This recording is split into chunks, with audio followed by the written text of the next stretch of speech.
Good morning साथीहरू, हेर्नु कस्तो राम्रो फुल फुलिएको छ हाम्रोमा। हामी चाहिँ अब बिहानको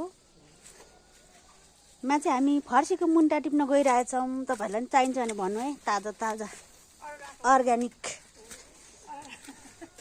ड्याडी भाइरल हुन्छ अहिले सिउँडा। हामी ड्याडी, मम्मी अनि म पनि छु होइन। म चाहिँ यहाँ टिकटक बनाउन लागिरहेको छु, भिडियो गर्दैछु क्या। मकै पनि छ है हाम्रो चाहिँ।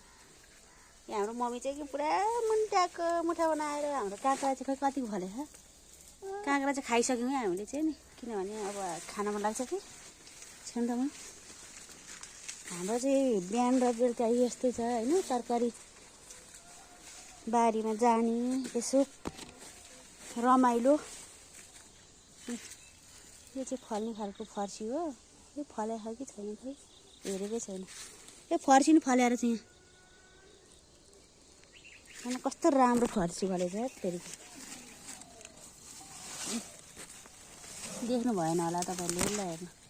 वाउ कस्तो दामी है, एकदम दामी छ दामी छ। हाम्रोतिर चाहिँ हरियाली यस्तो राम्रो छ। काँक्रा नि फल्दै रहेछ टन्नै। म चाहिँ यहाँ बारीमा छु।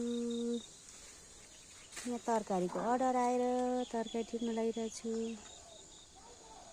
हेर्नु कस्तो राम्रो, बोडी पनि राम्रो भएर उम्रेछ है। म पानी परेर हेर्नु न गाईचहरू। हजुर ड्याडीले फेरि चस्मा टाउकोमा राखेर चाहिँ पुरा टिप्नु लाग्नुहुन्छ है मकैको बिना। हेर्नु हाम्रो त मकै पनि खाने बेला भइसक्यो गाईचहरू। यस्तो राम्रो मकै आइरहेछ कि